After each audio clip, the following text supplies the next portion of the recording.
गर्मियाँ हो या फिर सर्दियाँ, देखो जो एक एवरेज इंसान होता है वो ना हमेशा एवरेज ही रहता है, उसे फ़र्क नहीं पड़ता गर्मियाँ हैं या फिर सर्दियाँ। वो देखो उसकी जो एवरेज मेंटेलिटी होती है उसके हिसाब से ही चलता है, जो कि उसका बॉर्न टैलेंट होता है। उसे फ़र्क नहीं पड़ता कि इस पूरी धरती के लोग देखो किस बारे में बात करते हैं, किस बारे में सोचते हैं, किस बारे में देखो सोच कर वो परेशान होते हैं, क्योंकि वो है एवरेज।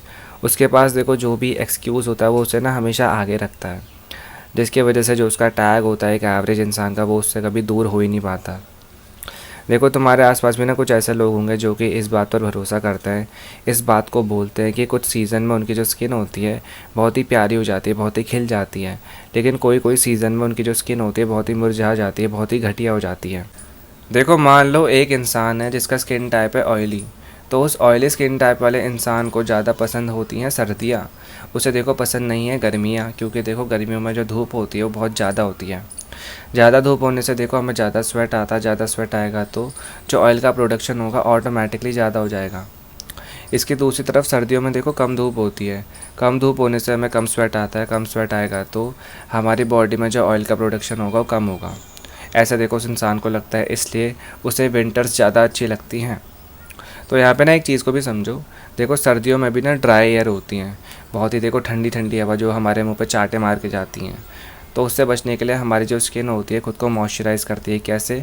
ऑयल का प्रोडक्शन करके। तो ऐसा नहीं है कि देखो सर्दियों में जो ऑयल का प्रोडक्शन होता है वो कम होता है, ऐसा बिल्कुल नहीं है। अगर देखो ऑयल का प्रोडक्शन कम होने लग गया तो हमारी स्किन ना फटने लग जाएगी, बहुत ही बेकार हो जाएगी, बहुत ही फ्लेकी सी हो जाएगी, जिसमें से कि ना पपड़ी निकलेंगे फिर। तो इसको तुम्हें समझना चाहिए।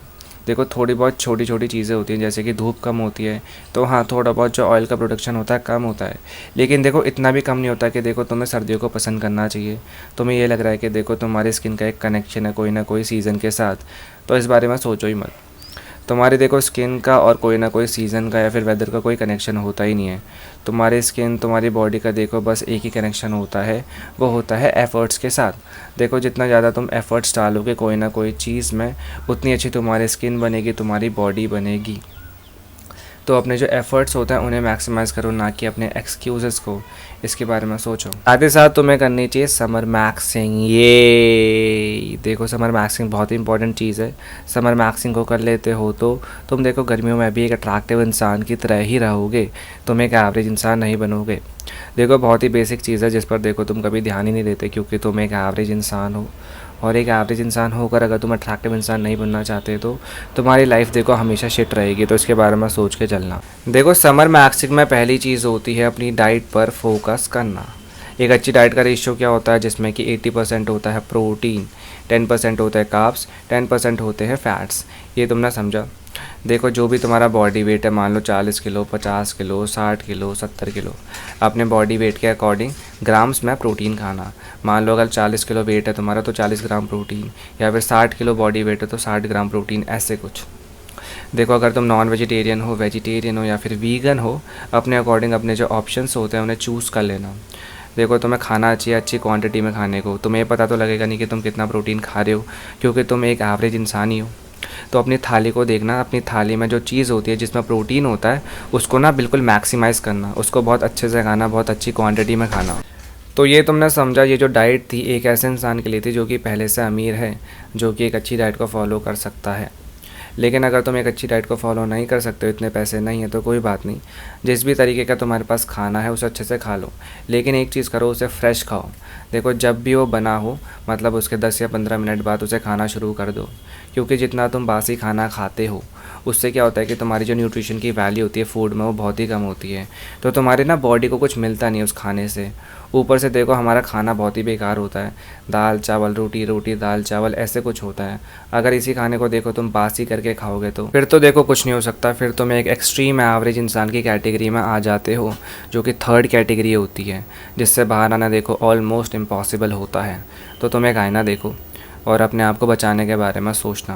देखो तुम्हारे पास जो भी खाना है, जो भी खाना तुम खा सकते हो, अगर अच्छी डाइट को फॉलो नहीं कर पा रहे हो कोई बात नहीं, जो भी खाना घर पे, जो भी खाना तुम्हारे पेरेंट्स तुम्हें दे रहे हैं उसे देखो फ्रेश खाओ, अच्छे तरीके से खाओ, अच्छे मन से खाओ, अच्छी क्वांटिटी में खा लो। इसके बाद एक और चीज़ को समझो, अगर तुम एक ऐसे बच्चे हो जो कि देखो बिल्कुल ही आनाकानी करता है फल और सब्ज़ी खाने में, जो कि बिल्कुल ही नाक फुला देता है, मुँह फुला देता है सब्ज़ी और फल देख के, तो ऐसा मत करो। देखो सब्ज़ी और फल तुम्हारे लिए काफ़ी इंपॉर्टेंट है, तुम्हें पता होगा उनमें होते हैं न्यूट्रिएंट्स या फिर वाइटमिन्स। साथ ही साथ देखो उनमें होता है फाइबर। फाइबर से क्या मिलता है तुम्हें? देखो फाइबर से कुछ मिलता तो नहीं है तुम्हें, तुम्हारी बॉडी में जो खाना होता है ना इजीली डाइजेस्ट होता है। अगले दिन देखो अगर तुम वॉशरूम जाओगे तो पूप करने, उस टाइम पर जो तुम्हारी पूप होगी ईजिली ना बाहर आ जाएगी बिना प्रेशर लगाए, अगर जो तुम्हारी डाइट होगी उसमें अच्छा खासा फाइबर होगा तो। नहीं तो क्या होता है, जो खाना होता है ना पेट में पड़े पड़े सड़ जाता है, वो ईजिली ना आगे पहुंच नहीं पाता, डाइजेस्ट नहीं हो पाता। इससे क्या होता है हमें पेट की बीमारी। मेरे को भी ना एक बार विटामिन B12 के इंजेक्शन लगे थे जब मेरी डाइट बिल्कुल ही शिट थी, बहुत ही घटिया डाइट। उस टाइम पर मेरी डाइट में बिल्कुल ही फाइबर नहीं था, मुझे देखो बहुत ही पेट की परेशानी थी, वॉशरूम अच्छे से आती नहीं थी इसलिए। तो अपने पेट का ध्यान रखने के लिए देखो तुम्हें एक चीज़ करनी ही चाहिए जो कि बहुत ही सिंपल है, फ्रूट्स और वेजिटेबल्स को खाओ। लेकिन देखो फ्रेश खाना जो कि देखो बिल्कुल ही बासी ना हो। अगर तुम 1 या 2 हफ्ते पुराने फल सब्जी खा रहे हो तो उससे देखो तुम्हें कुछ मिलेगा नहीं, फिर से देखो तुम पेट भरने के नाम पे खा रहे हो तो बहुत ही गलत बात है। इसके दूसरी तरफ अगर देखो तुम फलों का हमेशा जूस निकाल देते हो तो वो भी गलत है। तुम्हें ऐसा नहीं करना चाहिए क्योंकि देखो फलों के जो बाहर के छिपकल होते हैं ना उन्हीं में होता है फाइबर। अगर तुम उन्हें ही हटा दोगे तो तुम्हें फाइबर मिलेगा नहीं। इससे अच्छा होता है कि देखो तुम पूरे फल को खाओ, छिपकलों के साथ खाओ, सब कुछ खाओ उसका, जिससे कि तुम्हें फाइबर भी मिलेगा, मिनरल्स भी मिलेंगे, न्यूट्रिएंट्स भी मिलेंगे और तुम काफ़ी खुश रहोगे। साथ ही साथ एक और चीज़ को समझो, अगर तुम्हें देखो कोई ना कोई वेजिटेबल या फिर फ्रूट से एलर्जी है तो उसे देखो अवॉइड करना, चाहे वो देखो तुम्हें कितना भी अच्छा लगता हो। देखो तुम्हारे पेट के लिए वो अच्छा नहीं है। अगर तुम उसे खाते रहोगे तो तुम्हारे पेट की हेल्थ बिल्कुल ही ख़राब हो जाएगी, तुम्हारा पेट ना बिल्कुल ही बीमार हो जाएगा। इससे अच्छा होता है कि देखो थोड़ा सा स्मार्ट बनो और उस चीज़ को अवॉइड करो जिससे तुम्हें एलर्जी होती है। इसी के साथ साथ अगर तुम्हारी बहुत ही गंदी हैबिट है बाहर के खाने को खाने की, तुम बहुत ही ज़्यादा प्रोसेस्ड फूड खाते हो, बहुत ही ज़्यादा फास्ट फूड खाते हो, तो फिर से देखो तुम्हारी हेल्थ ना शिट ही रहेगी चाहे तुम कितनी भी अच्छी डाइट फॉलो कर लो। तो इससे अच्छा होता है कि तुम ना एक बैलेंस में खाओ खाने को। तुम 25 से लेकर 26 दिन तक देखो घर का खाना खाओ, एक अच्छी डाइट को खाओ। इसके बाद देखो 4 से 5 बार तुम्हें जो बाहर का खाना खाना होता है, फास्ट फूड या फिर प्रोसेस्ड फूड, वो तुम खा सकते हो। देखो 4 से 5 दिन नहीं खाने। देखो जैसे कि एक दिन में हम 3 बार खाना खाते हैं तो 3 बार में से तुम 1 बार खाओ कम से कम बाहर का खाना, जिससे कि जो तुम्हारी क्रेविंग्स होती है ना वो भी शांत हो जाएंगी और तुम एक अच्छी डाइट को भी फॉलो कर लोगे। तो ये तुम्हारे लिए काफ़ी अच्छा भी होगा, जिससे कि तुम्हारी हेल्थ भी काफ़ी सही रहेगी, बाकी तुम एक अट्रैक्टिव इंसान भी बन जाओगे। इसके बाद देखो बारी आती है ओवर हाइड्रेशन की। देखो जितने भी लोग ये समझते हैं ना कि पानी पीने से उनकी जो स्किन होती है अच्छी होती है, बाल अच्छे होते हैं, पेट अच्छा होता है, ऐसा कुछ देखो लोग ये मानते हैं कि हाँ ज़्यादा पानी पीने से हमारी जो ओवरऑल हेल्थ होती है बहुत ही अच्छी हो जाती है, लेकिन ऐसा होता नहीं है। देखो पानी हमें कब पीना चाहिए? जब हमें प्यास लगे। अगर तुम ज़बरदस्ती देखो अपने मुंह पर हमेशा एक बॉटल लगा के रखते हो पानी की और उसे पीते रहते हो, गटकते रहते हो, क्या होगा इससे? तुम्हारी बॉडी में देखो जो पानी जा रहा होगा ना उसका कोई यूज़ ही नहीं होगा, वो बस तुम फालतू में डाल रहे हो बिना कोई काम के। तो इससे होता क्या, जो तुम्हारी किडनी होती है ना उन पे पड़ता है लोड, ओवरलोड बोलते हैं उसे। वो बार बार देखो पानी को फ़िल्टर ही करता रहता है, फिर उसका कुछ काम ही नहीं होता क्योंकि तुम फालतू में देखो ऊपर से पानी डाल रहे हो और कुछ काम भी नहीं कर रहे हो। तो मैं लग रहा है कि देखो तुम्हारी जो हेल्थ है अच्छी हो रही है, तुम्हारा पेट अच्छा हो रहा है, स्किन अच्छी हो रही है, लेकिन अंदर से देखो वाट लग रही है। इसको समझो तुम, किडनी पे ना ओवरलोड होता है इससे। मैंने भी देखो ऐसा कर रखा है, मैं भी पहले से करता था, बस बैठे रहो और पानी पीते रहो। मैंने 1 डेढ़ महीने करा था, मेरी देखो वाट लग गई थी सही में। मैं बस वॉशरूम ही जाता था, मेरे किडनी पे इतना ओवरलोड हुआ था कि मेरे से ना कंट्रोल किया नहीं जाता था बहुत लंबे टाइम तक, अगर मैं वॉशरूम ना जाऊँ तो बहुत ही गंदी हालत हो जाती है इसके बारे में सोचना। अगर तुम देखो कोई ना कोई फिज़िकल एक्टिविटी करते हो तो तब तो ठीक है। देखो जो तुम्हारी बॉडी होती है ना तुम्हें ये बता देती है कि हाँ तुम्हें कब प्यास लगती है, कब प्यास नहीं लगती है, तो तुम्हारी बॉडी में इंडिकेटर होता है पहले से। तुम्हें देखो इतना ना ओवर स्मार्ट नहीं बनना चाहिए कि तुम हमेशा देखो पानी डाले जा रहे हो अपने बॉडी में। देखो इससे कुछ नहीं होता, बस तुम्हारी हेल्थ ही ख़राब होगी। पानी तब पियो देखो जब तुम्हें प्यास लगे।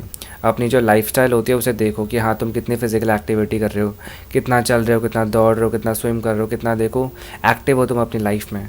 अगर बिल्कुल भी एक्टिव नहीं हो तो देखो बहुत ही सीरियस चीज़ है। तुम्हें एक्टिव तो रहना चाहिए, साथ ही साथ अगर ओवर हाइड्रेट कर रहे हो अपनी बॉडी को ये सोच कर कि हाँ तुम्हारी हेल्थ बहुत ही अच्छी हो जाएगी, बाकी तुम्हारी स्किन अच्छी होगी, ऐसा कुछ नहीं होगा। देखो और बीमार हो जाओगे। तो एक आईने को देख लो और इस हैबिट को रोक देना। अपनी गंदी सी डाइट और अपनी जो ओवर हाइड्रेशन की हैबिट थी उसे फिक्स करने के बाद अब बारी आती है बाहर जाके धूप सेकने की।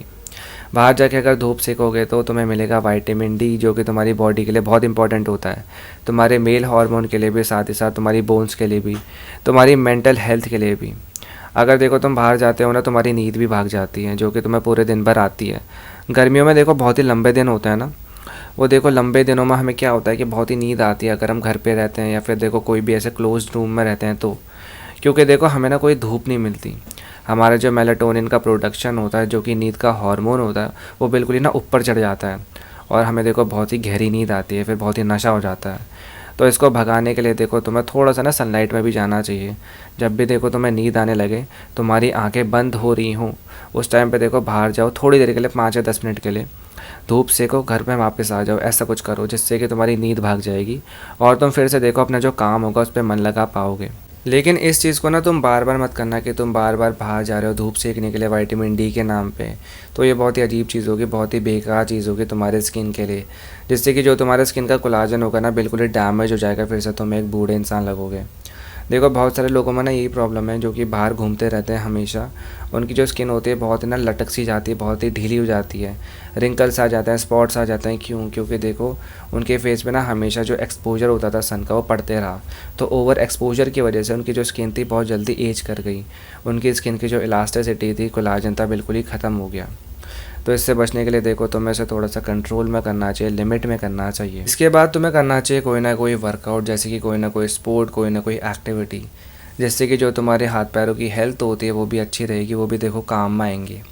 नहीं तो देखो उनमें ना जंग लग जाता है, और अगर हमारे हाथ पैरों में एक बार जंग लग गया तो वो हो जाते हैं बूढ़े, वो बिल्कुल ही ना वीक हो जाते हैं, फिर हमसे कोई काम नहीं हो पाता। तो इससे बचने के लिए तुम्हें कोई ना कोई वर्कआउट करना ही चाहिए। बस देखो एक चीज़ को ध्यान में रखना, तुम्हें तेज़ धूप में कोई भी देखो स्पोर्ट या फिर एक्टिविटी करनी ही नहीं है, नहीं तो तुम्हें देखो सनबर्न हो सकता है, तुम्हें टैनिंग हो सकती है, साथ ही साथ तुम देखो बेहोश भी हो सकते हो। इससे अच्छा देखो ये होगा कि तुम ना थोड़ी सी सही टाइमिंग पे खेलो, थोड़ी सी छाँव में। इसके बाद देखो आखिरी चीज़ होती है स्किन केयर।